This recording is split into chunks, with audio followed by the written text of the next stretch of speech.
Ross Ulbricht sat in a San Francisco public library, staring at a laptop screen that held the keys to a digital kingdom. He wasn't just browsing the web, he was building Silk Road, the first true empire of the dark web. Most people think the dark web is a chaotic wasteland of random hackers and basement dwellers. In reality, it is a highly structured, ruthless, and terrifyingly efficient corporation. It functions like a Fortune 500 company, just with more encryption and less HR oversight. To understand how these kingpins make billions, you have to stop thinking about a single hacker in a hoodie. You have to think about a vertical monopoly. The structure starts at the top, the architects. These are the platform owners. Think of them as the Jeff Bezoses of the underworld. They don't touch the product, they don't handle the logistics, they simply own the marketplace. In 2011, Silk Road took a commission on every single transaction. It was a simple, elegant tax on illegal trade.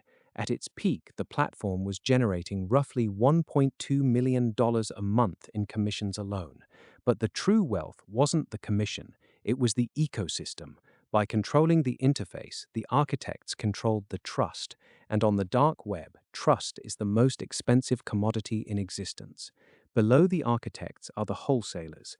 These are the massive trafficking syndicates. They operate like global shipping conglomerates, but they use the dark web as their primary point of sale.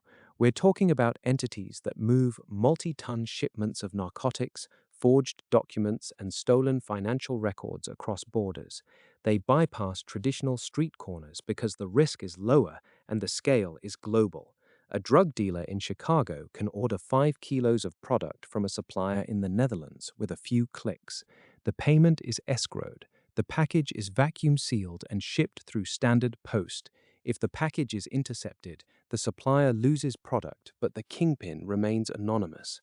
The middle management of this hierarchy is where the most creative innovation happens. They are the vendors and the escrow agents. Vendors are essentially the retailers. They have customer service ratings, marketing campaigns, and specialized product lines.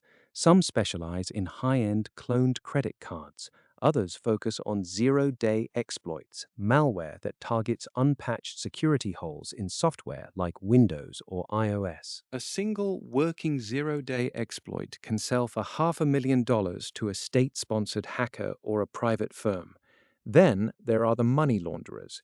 You cannot make billions if you cannot spend it. The dark web kingpins use a technique called chain hopping. They take Bitcoin, trade it for Monero, move it through dozens of decentralized mixers, and then swap it back into a stable asset. This wipes the digital fingerprints clean. By the time that money hits a bank account, it looks like profit from a legitimate software company or a real estate investment.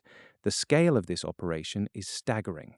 Take the Hydra market, the Russian dark web giant. Before German authorities shut it down in 2022, Hydra had over 17 million customer accounts and 19,000 registered sellers. In 2020 alone, the market processed over $1.3 billion in cryptocurrency. That is not just a digital flea market, that is a GDP of a small country. What makes this system so resilient is the decentralization of violence. Unlike the traditional mafia, which relies on physical intimidation to maintain control, the dark web relies on digital reputation. If a vendor scams a customer, their reputation score tanks and their business vanishes overnight. This forces a perverse kind of professional standard. It is the most honest, dishonest market in the world. But the hierarchy has a fatal flaw: the human element. Even the most encrypted kingpin has to eat, sleep, and communicate. Ross Ulbricht was caught because he made a simple administrative error on a public forum years before he even launched Silk Road. He used his real name, Ross Ulbricht, in a post about the site. That one link allowed the FBI to connect the dots. The Hydra market fell because authorities tracked the flow of funds through a series of exchanges that eventually linked back to real-world identities. The kingpins aren't just selling drugs or data, they are selling the illusion of absolute privacy in a world that is digitizing every single aspect of human life. Every time you log in, every time you click, you leave a trail. The dark web is built on the premise that you can hide that trail. They make billions by convincing millions of people that they can operate outside the reach of the law. But here is the irony. The more successful these platforms become, the more visible they are. A site with $1 billion in volume is a giant glowing target. When they reach that level of scale, they stop being ghosts and start being threats to national security. That is when the game changes. That is when the most sophisticated intelligence agencies on the planet turn their attention toward them.